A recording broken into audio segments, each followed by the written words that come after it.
Okay, so next up, remember last time, like half an hour ago, when I talked about frictionless user experiences?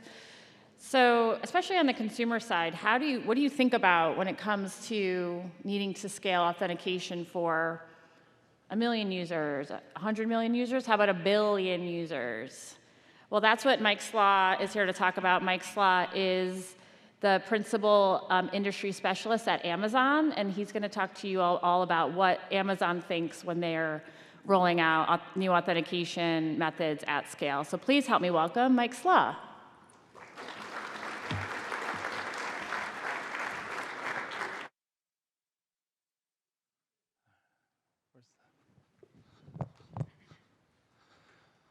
All right, it's great to be here. If you heard Megan introduce me and say my name, and if you thought, wow, he should have a son named Cole, so he called Coleslaw, like, you could be forgiven. I get that a lot. In fact, I've embraced it. So if you look at in your authentication systems, if you happen to see a user named Coleslaw, it's probably me.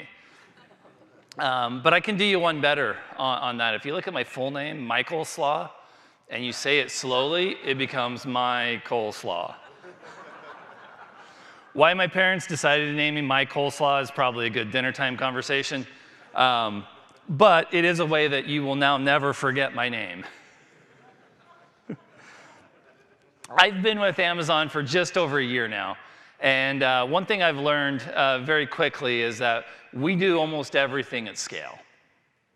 So the scale at which we have is enormous. And authentication is certainly no exception there. But when you're talking about scaling, you're really talking about an increase in 3 primary areas. One is users, obviously. The next is scaling is about more complexity within your environment. And then you'll also have more ways of authenticating, more ways to authenticate your users. So you really, as you're looking through there, you got to ask yourself, like, how do you scale a system in order to accommodate billions of users? So when you're talking about this and you're talking about users, going to 1 billion users really is, you're referencing and you're talking about worldwide, global markets, whether that's, established markets, emerging markets, a lot of other things. You're going to have use cases from the entire world. Now, prior to Amazon, I ran smaller authentication systems, and we used to joke around about, how are we going to authenticate that hermit who lives in a cave, who doesn't have a phone, doesn't use technology, doesn't use anything that we have to authenticate them? What are we going to do about that? And for the most part, that was such a small portion of our user base that we could say, well, let's put that on the back burner and we'll figure out something later, but that's not right now. But what you'll realize is that when you're scaling, especially up to 1 billion, is those little edge cases that you have become use cases. And there is a non-insignificant number of hermits who live in caves that will have to be authenticated. And so now you've got to work and build an authentication system in order to support that. And the way you handle scaling users is you work through a really amazing customer experience. Like, a beautiful customer experience is the way that you can kind of bring those people into your system. Now, when we're talking about complexity, I will say complexity is the enemy of scale. The more complex you get, the more of a house of cards you're building. I speak Portuguese, and one of my favorite words in Portuguese is bagunça. I don't know if there's any Brazilians out there that know what I'm talking about, but translated into English, it means a mess, but the translation doesn't really give it justice, because a bagunça, you look at it and you say, que bagunça. Like, this is a big mess, like, with specific, unique challenges. So as you get more and more scale, you get more and more complexity, and then you get more and closer to this bagunça potential scenario where your system might collapse under its own weight. So what do you do about complexity? Well, you simplify. You get this down, and we'll talk about this in a little bit. But the third is authenticators. So as you grow, you're going to need new ways to authenticate. You're going to have authenticators for those particular use cases that were unique, that are out there. And I know we are looking for this single authenticator. As an industry, we're looking for the single authenticator that can authenticate anybody. But I'm here to say that that authenticator probably doesn't exist today. I know we love passkeys, and passkeys are really awesome, and they're really good at doing this, but there is not one single authenticator that's going to work for everybody. So in order to scale and to get past this, you're going to have to support many different ways of authentication. And we've talked about it in this conference before. If you don't do it right, you're going to bolt on more authenticators onto already broken or inefficient authenticators. So what do you do about this? Well, you give your user choice. And we're going to talk about each one of these in a little more detail. But first, customer experience. So when dealing with customer experience, especially when you're talking about authentication, you really have two roles within your organization that's out there. There's more, but there's two primary roles. The first one is a security owner, the person who owns security around authentication, right? As a security person at heart, I take this very seriously in there, but we can be trolls. We can be the, hey, you can't cross my bridge, that's not secure and you can't do that. So you've got this security troll that's out there, and he's normally partnered with somebody else, an experience owner who is responsible for the customer experience.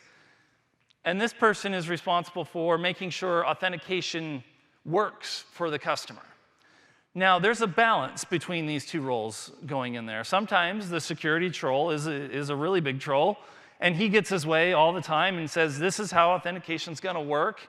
And when that happens, you get something that looks like this. Beautiful from a security perspective. You notice every single one of those cards is going through the gate. That is secure, and, it's got the seal of approval from the security owner. Now, you flip it and you say, well, what if the experience owner then all of a sudden, they're in the driver's seat, and they are king for a day and get to be able to build the solution that they want to? Well, then you wind up with something like this. Experience is awesome. You don't even need to put in your combination to get in your locker. You just get in there, get your stuff, and get out. And that, seal of approval from the security person. But in reality, there is some way where these two roles work together. And sometimes, and unfortunately, they don't work together well. And when that happens, you get something that looks like this. Right? You told me you wanted a gate, so you got a gate. And we even got to that nice to have, and we put a sign on the gate. Okay? We know that's not the way we want to do it. So when working with these two roles, the experience owner and the security owner, you're really looking to try to find a balance and find that place where security is not sacrificed for experience. And we talk about the and a lot, and that's really what we're looking for, is the secure experience and the wonderful user experience. And that's really where we get into like TSA pre. There's some security that happens up front as you're going through. There's security that happens in the background. The experience is great. You fly right through security. You don't have to take off your shoes. But this is ultimately what we're looking for. And I get it. I realize I'm in front of a security conference talking about how great and secure TSA is. Just bear with me. Let's just pretend that it is what it was supposed to be. So, don't put your pitchforks away. But ultimately, this is what we're looking at, an experience that is secure and easy to navigate. So one thing you can consider doing within your authentication ecosystem is we have those two roles that we talked about. Why not combine them? Is it possible in your organizations to have one person that is both responsible for security and responsible for experience? I've seen it happen before. It works.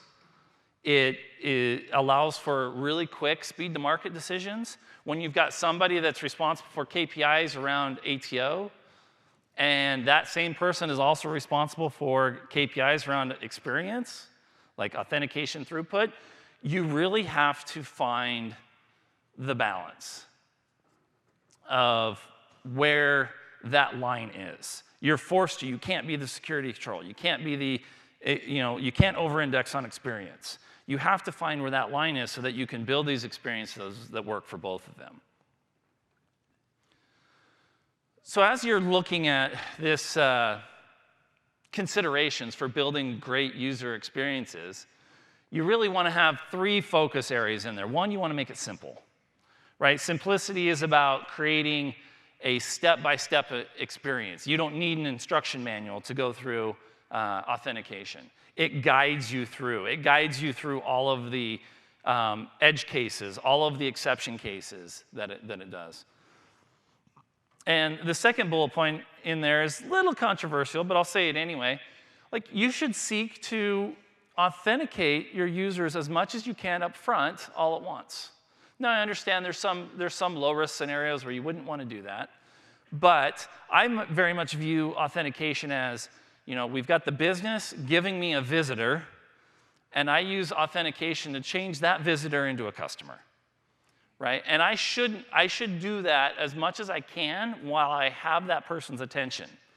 And I shouldn't be constantly interrupting their future sessions to ask for more authentication. So a perfect example in financial services is, hey, I want to go in and I want to see my accounts. Okay, great. Here, let me give you a little, I need a little authentication. Okay, here you go. Okay, now I want to transfer money between my own accounts. Well, stop, hold on. You need more authentication now. Okay, great. Now I want to transfer money out of my accounts to somebody external. Whoa, hold on. Like, you weren't authenticated to that. Like, we need to stop and do that more. So if at all possible, get that authentication ceremony to handle everything that you need so that you can turn that customer over to the business and let them conduct business. Authentication needs to be applicable, right? So you need to understand your customer and look at that for historical preferences, defaults. If I'm somebody that always uses my passkey to log in, then you shouldn't have to ask me how I want to log in. You should know. And then the last is accommodating. And what this talks about is meeting your customer in where they're at. So avoid using phrases that have significance in like an English-only world. Like, perfect example is like SMS OTP, right? That is a very English phrase. Now, people outside of English markets, they understand what that means because we've kind of crammed it down their throats. But you really got to look at that and the language that you're using to match with that particular market. Like, anything cyber this, cyber that, like, avoid things like that and make it as simple in language as possible. All right, let's talk about simplify. So I mentioned that complexity is the enemy of scale. So when you're building an authentication ecosystem, it's important to get down and just basically simplify the whole ecosystem that's around there. This is a way that you can do it that I've seen in other places where, authentication is really a life cycle that comes around. It starts off with identity verification, right? I come to you and I say, hi, I'm Mike. I want to be a user of your service. And you say, okay, Mike, prove it. Okay, do you have things that only Mike has? Do you know things that only Mike should know? Things like that. And what you're trying to do with identity verification is you're getting a confidence in an identity claim. I'm claiming to be who I am, and so now you need to look at that and say, okay, I believe you. I believe that you are who you claim to be at this point. Now, once you've hit that milestone, you can say, all right, let's take care of some enrollments of authenticators. So, give me a password, provision a passkey. Give me a phone number, an email that I can send codes to. And so I'm going to set up my authenticators in this enrollment phase. Because ultimately, I want to spend most of my time down in that lower right-hand corner for authentication. Authentication is just a quick and easy way to re-verify everything I did with the verification stage. Do you know your password? Do you have the phone I can text a code to? So the authentication becomes this quick and easy way of re-verifying your identity. Well, at some point, you're not going to be able to do that anymore. You're going to run out, exhaust your authenticators. And then you're going to enter into a recovery mode. So what's the difference between somebody who doesn't remember their password or doesn't have any of their authenticators and somebody who's brand new to you that you don't have trust in their identity claim? There's really not much difference. It's still an unverified identity claim. So at that, when you hit recovery, it bends back up into verification because at that point you need to re-verify their identity, going in there. And so when you have a model like this, you can really focus the work that you're doing into, okay, is this enrollment work? Is this authentication work? Is this recovery work? And you also want to be very simple about your authentication, your equation. It's authentication at its core is very simple. It's an identity claim plus an authenticator, 2 if you're using multi-factor authentication. So those authenticators can be anything that you would support in there. And then that helps you allow, is this an identity claim or is this an authenticator? Really helps divide what that is as you're planning out your work. So simplicity in things like this is really going to be key because you have to be able to take a complex situation that inevitably will come up and put it into a simple terms and a simple model that's out there. Third thing I'm going to talk about is choice. So as you support more authentication methods, your users are going to have more choice around which methods they use to authenticate. And many, many times as you build out your authentication system, we fall into this trap of saying, okay, you are a password user, so every time you log in, you're going to need to give me a password. Until such point as you decide to turn on additional security, and now you're going to be a 2SV user. And that's the only way that you can authenticate is with your Authenticator app and moving forward. So one thing that people one pitfall that people fall into is they take all of these authentication methods and they try to benchmark them against each other. And I've seen authentication systems where people have assigned a point value for every authenticator, and then they assign a point value to every transaction. And in order to do a 50-point transaction, you have to have 50 points of authentication, and that could be 20 from this one, 30 from that one. And when you're doing that, it sounds really nice, and it sounds really easy to build something out like that. But going back to the last thing, it gets really complex really fast because you're assigning numerical values on something you ought not to be assigning numerical values to. Is a 20-point authenticator exactly half as secure as a 40-point authenticator? I don't know, but that's what you're saying by assigning those values to them. So here's an alternate way to kind of look at it. So you look at your authenticators, and through some objective measure, you measure their security. And this could be from measuring how often this gets compromised, to how often it gets used in valid scenarios, do everything like that, and you kind of have different values. So I will say, there are certain authenticators that are better than other ones, right? But what you really need to do is you really need to kind of set a bar. Here's the bar, and when an authenticator exceeds that bar, it's going to be considered a high trust authenticator, right? And every high trust authenticator, we're going to trust equally. We're not going to get into this minutia of trying to detail out, well, is this slightly better than that one? If it meets your bar, it meets your bar. And now you might have, a bar for medium trust in there because, you're going to have to support multiple authenticators. So this is an easy way to look at all of your methods of authentication and say, hey, I trust this much. And then you can basically say, well, all right, well, if it's a high trust, we're good. Some medium trust, it might be good in certain situations, but if it's below the bar, we're not using that anymore. And if you continually measure these authenticators based on this scale, you can really quickly know and say, all right, well, this particular authenticator has dropped below my bar for trust. So I need to start a plan to either strengthen it or retire it and move on to something else. And then once you have all of your authenticators, it really comes into a method that I call authenticator of choice, right? So if you have these ways that you've enrolled me, you know how to authenticate me, when I go to authenticate, I should be given a choice of any of those authenticators. Now, this is a quick UI I mocked up. It's not great because I'm a security troll.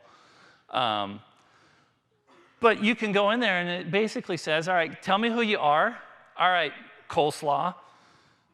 Verify your identity. Here are 4 ways that we've agreed that you can verify your identity. And then I can pick the one that works in the situation that I'm in. If I don't have my phone, great, I go somewhere else. If I do have my phone, I can choose that one. If I don't know my password, a lot of times when in a password-only scenario, if I don't know my password, I immediately go into recovery. But now with this, I can use my password, but if I don't remember my password or can't type it out right, I can then go and get a code to my phone or get a code to my email or something else that allows me to complete that authentication. And when you do this, you will see that authentication throughput will greatly increase. Now, I understand that this is more clicks, and lots of people hate clicks. But using some sort of preferencing and defaults, and you can bury these behind a I need more options tab. But you are trading clicks for more throughput. And that's really the key when you're talking about scale, is that you want to maximize the throughput of what you're going into for authentication. And authenticator of choice is absolutely a great way to do that, because if I don't know or I don't have access to one of my authenticators, I'm not sunk. I can go other ways and authenticate.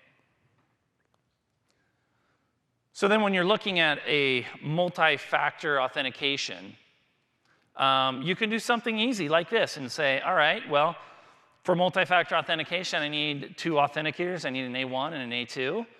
If A1 and A2 are both high trust, then that's good. That's good enough for me. If one is high trust, the other one can be a medium trust, and that's good enough to do that. But what I don't want to do is I don't want to string together 2 lower trusted authenticators in order to do a high-risk transaction. So you can build this into your system so that it knows, based on your trust levels, your thresholds that you've set up, if this particular combination of authenticators will work for you.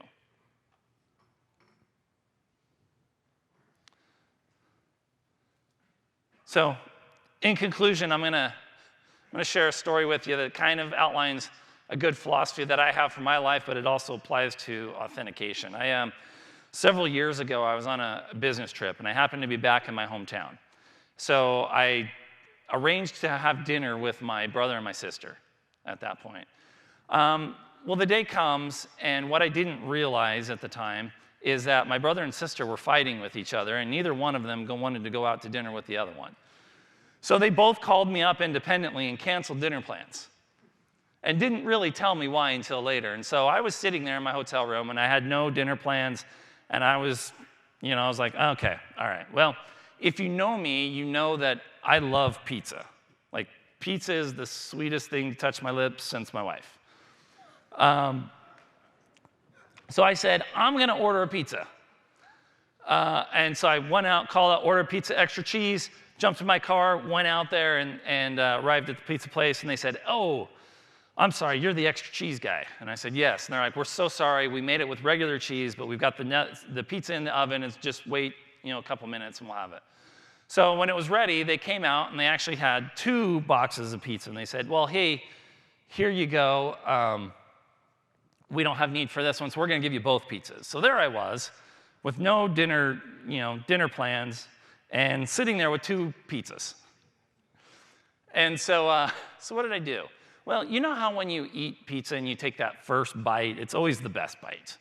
You take that bite, it's from the middle, it's all got the cheesy goodness, and you're just like, oh, you eat that one. So I grabbed the first piece of pizza and I just ate that piece. When I was done with it, I set that piece of pizza down, went to the next one, and proceeded to eat the best bite out of every single slice of pizza over 2 pizzas. I channeled my my inner 9-year-old came out that day. But it was the greatest pizza eating experience of my life, you know? And why is that? Like, if I had turned around and said, grabbed a piece of pizza, ate the crust, and then went around and ate the crusts off all the pizzas, would I be telling you this story today? Probably not. And I know there's some of you that say, like, well, I like the crusts. And, you know, I'm like, if you like the crusts over the middle of the pizza, like, you're weird. So the reason I'm telling you this story is that the reason why it was so good is that I focused on the best parts. And that's really become a philosophy in my life. And when you're dealing with authentication and building out an experience for your users, focus on the best parts of your experience. And who knows, maybe some user named Coleslaw will be standing up at a conference talking about the greatest authentication experience of their life. And it might be your system that they were going through. So authentication is important. It's the gateway to all of the services that a company offers. And scaling that infrastructure is vitally important for that. So thank you for listening to me today, and I hope you have a great time at the rest of the conference.